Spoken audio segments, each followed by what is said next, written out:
Institute of IT and management के अंदर मैं प्रेरणा शर्मा आज आपके साथ मैथ्स कंपटीशन क्लास के अंदर रेशियो एंड प्रपोर्शन का पार्ट 6 लेकर आई हूँ। ठीक है, तो हम देखते हैं और एग्जाम में हमारे पास किस तरह के क्वेश्चंस आ सकते हैं, है ना। तो जैसा कि मैंने क्वेश्चन यहाँ पे लिख रखा है कि क्वेश्चन लिखा हुआ है, यदि a अनुपात b 4:7 है तथा योग 88 है तो b क्या होगा।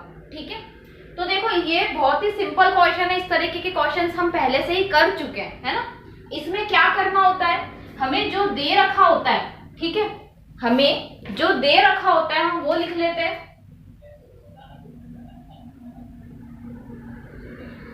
a अनुपात b हमें क्या दे रखा है, 4:7 दे रखा है, और हमें क्या दे रखा है, और हमें इन अनुपातों का योग दे रखा है 88। मतलब हमें राशि दे रखी है, एक राशि दे रखी है और हमें उसका अनुपात दे रखा है। तो हम क्या करते हैं, उस राशि को उस अनुपात के बराबर कर देते हैं। तो राशि क्या दे रखा है, हमें योग दे रखा है, योग मतलब प्लस, इन दोनों अनुपातों का प्लस, मतलब क्या होगा 4 और 7 का प्लस क्या होगा 11।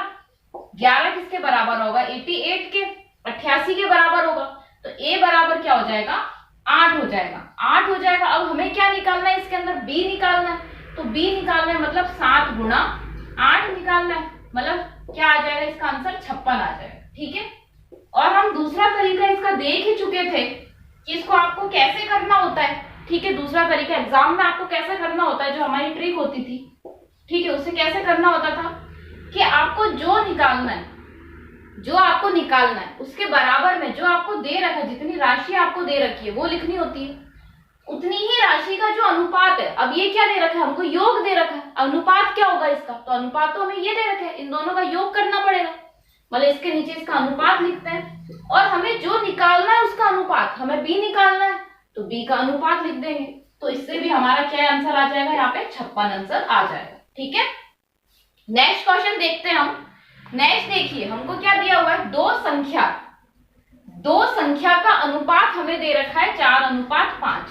हमें क्या दे रखा है, कोई भी दो संख्या है उसका अनुपात दे रखा है 4:5 है।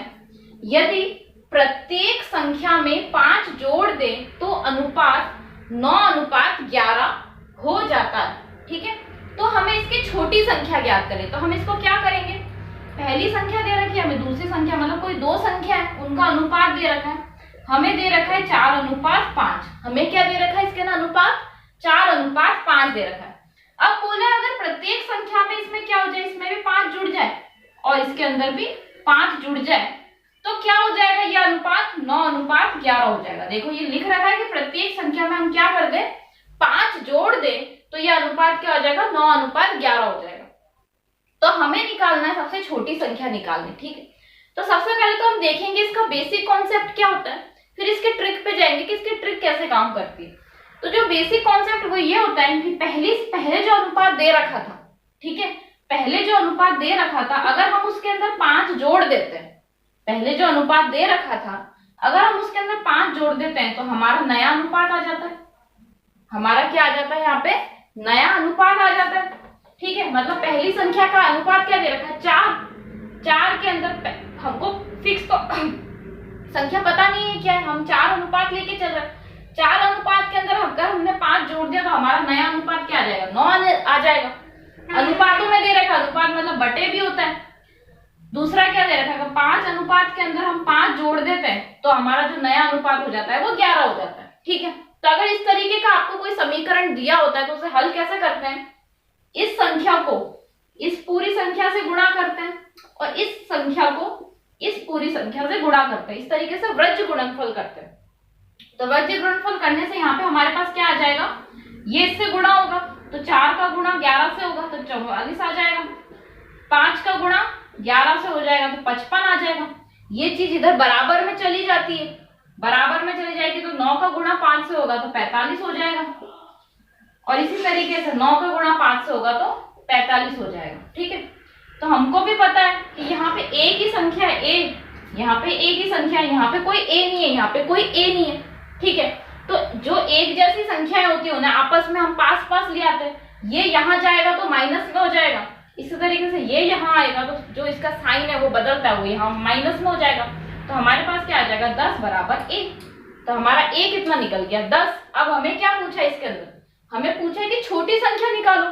ठीक है, हमें क्या बोला है, छोटी संख्या निकालो। तो ये हम पढ़ चुके हैं कि जिसका अनुपात छोटा होता है वही छोटी संख्या होती है। भाई ये नया अनुपात तो हमें क्या दे रखा था, 5 प्लस करने के बाद दे रखा था, 5 जोड़ने के बाद दे रखा था, मगर एक्चुअल में जो हमारा अनुपात था वो तो यही था। तो इसके अंदर जिसका अनुपात छोटा है वही छोटी संख्या है, तो अनुपात किसका छोटा है, 4 का छोटा है। तो मतलब पहली संख्या का अनुपात छोटा है। इसके अंदर क्या कर देंगे, इसके अंदर ये a का गुणा कर देंगे, मतलब 10 का गुणा कर देंगे, तो क्या आ जाएगा हमारे पास, यहाँ पे 40 आ जाएगा। ठीक है, हमें क्या दे रखा है, पहले कोई संख्या का अनुपात दे रखा है, बोल रखा है कि प्रत्येक संख्या में 5-5 हमने जोड़ दिए, मतलब इसमें भी 5 जोड़े, इसमें भी 5 जोड़े, तो हमें कोई नया अनुपात इसके अंदर दे रखा है। तो इसको करने का तरीका ये होता है कि हमें जो अनुपात दे रखा है उसमें 5 जोड़ दो, उसको उस अनुपात के बराबर कर दो, बटे में दूसरा अनुपात लो, उसमें 5 जोड़ दो, उसको उस अनुपात के बराबर कर दो, और आपस में इनको वृज्य गुणनफल कर दो। वृज्य गुणनफल मतलब जो नीचे की संख्या है वो इससे गुणा हो जाएगी, और ये जो ऊपर की संख्या है वो इससे गुणा हो जाएगी, मगर ये आपस में कैसे हो जाएंगे, बराबर में हो जाएंगे। मतलब ये संख्या उठ के यहाँ चली जाती है और ये संख्या उठ के यहाँ चली जाती है गुणा के अंदर। तो हमने इसको गुणा कर दिया। फिर जो हमको सेम दिख रहा है, एक जैसा दिख रहा है, जैसे इधर a है इधर a है, तो उन संख्या को हम आपस में लिखते हैं। इधर कोई a नहीं है, सिर्फ संख्या दे रखी है, इधर भी कोई a नहीं है, सिर्फ संख्या दे रखी है, उन्हें हमें पास पास लिखना होता है। तो अगर हम इस संख्या को यहाँ लेकर आएंगे तो बड़ी संख्या के आगे माइनस आ जाएगा, इसलिए हम छोटी संख्या को यहाँ लेके चलेगा। ठीक है, और इसी तरीके से अगर इस संख्या को यहाँ ले जाते तो बड़ी संख्या के आगे माइनस आ जाता, फिर वो माइनस का निशान आ जाता, इसलिए हम इस संख्या को यहाँ पे लेकर आ जाते हैं। तो क्या हो जाएगा, यहाँ पे 45 में से 44 जाएगा तो a बचेगा, यहाँ 55 में से 45 जाएगा तो यहाँ पे 10 बचेगा, तो a क्या आ गया, 10 आ गया, 10 आ गया। अब बोला कि सबसे छोटी संख्या निकालो, तो छोटी संख्या वही होगी जिसका अनुपात हमारा छोटा होगा। ये वो अनुपात है जो 5 जोड़ने पर आया, तो इसे हमें नहीं निकालना है, हमें तो मेन अनुपात निकालना है। अगर ये बोलते कि 5 जोड़ने के बाद जो सबसे छोटी संख्या वो निकालो, तो हम इस 9 से गुणा करते हैं। अभी हमें क्या करना है, ऐसा तो कुछ नहीं बोला, हमें सिर्फ ये बोला सबसे छोटी संख्या क्या है, तो छोटी संख्या वही होगी जिसका अनुपात हमारा छोटा होगा। तो इसको हम इस तरीके से करते हैं। इसका दूसरा मेथड भी होता है, इसके हम ट्रिक देख लेते हैं, इसकी ट्रिक किस तरीके से काम करेगी।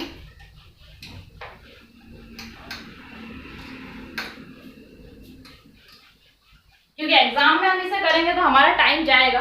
ठीक है, इसकी जो ट्रिक होती है वो ट्रिक ऐसे काम करेगी, पहले तो हम लिख लेते हैं पहली संख्या और दूसरी संख्या। हमें जो अनुपात दे रखा है वो 4 अनुपात और 5 अनुपात दे रखा है। फिर इसके अंदर क्या है, 5 जोड़े हमने दोनों के अंदर, तो हमको जो नया अनुपात दे रखा है वो ये दे रखा है। ठीक है, कि 9 अनुपात 11 दे रखा है। अब हमारी ट्रिक ये होती है इसके अंदर कि हम क्या करते हैं, जो बाद में हमें अनुपात दे रखा होता है हम उसका क्या निकालते हैं, अंतर निकालते हैं। मतलब बाद के अनुपात का अंतर, बाद के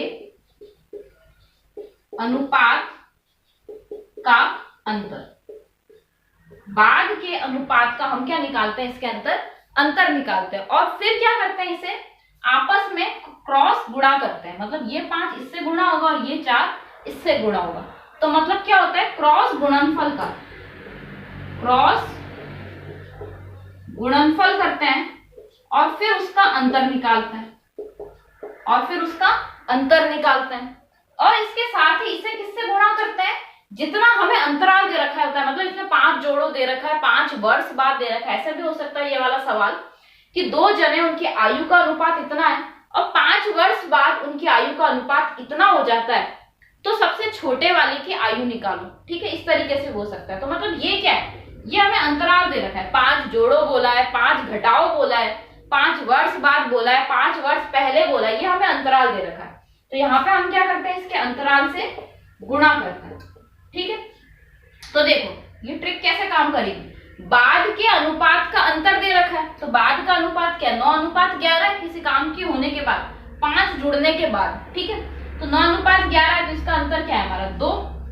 अब बोला है क्रॉस गुणनफल का अंतर। क्रॉस गुणनफल किसका, इसका इससे गुणा होगा और इसका इससे गुणा होगा। तो 5 का 9 से गुणा होगा तो क्या आ जाएगा हमारे पास, 45 आ जाएगा, और 4 का 11 से गुणा होगा तो क्या आ जाएगा हमारे पास, 44 हो जाएगा। तो इसका अंतर क्या होता है, 1 आता है। ये क्रॉस गुणनफल का अंतर है, इसका अंतर क्या आता है हमारे पास, 1 आता है, इधर 1 लिखेंगे। और अंतराल कितना दे रखा है हमें, 5 दे रखा है। अंतराल कितना दे रखा है हमें, 5 दे रखा है।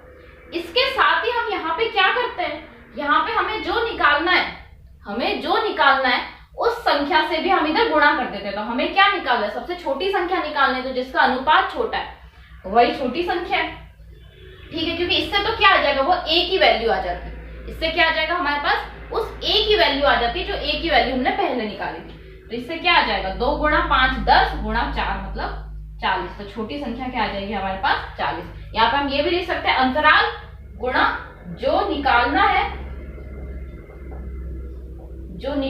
है उसका अनुपात, जो निकालना है उसका अनुपात। तो ये हमारी ट्रिक है। इस ट्रिक के माध्यम से क्या कर सकते हैं हम, हमारे जितने भी कंपटीशन एग्जाम है उसमें हम हमारा समय बचा सकते हैं, ठीक है। तो जो अनुपात के जो क्वेश्चंस हैं, देखो वो आयु वाले कॉन्सेप्ट में भी लगते हैं, आयु वाले टॉपिक में भी लगते हैं, जैसे मैंने अभी आपको बताया इसमें भी लगा। अब इसमें भी ये हो सकता था कि 2 जने हैं, उनकी आयु का अनुपात 4:7 और उनके आयु का योग 88 वर्ष है, तो बी की आयु कितनी है वो निकालो।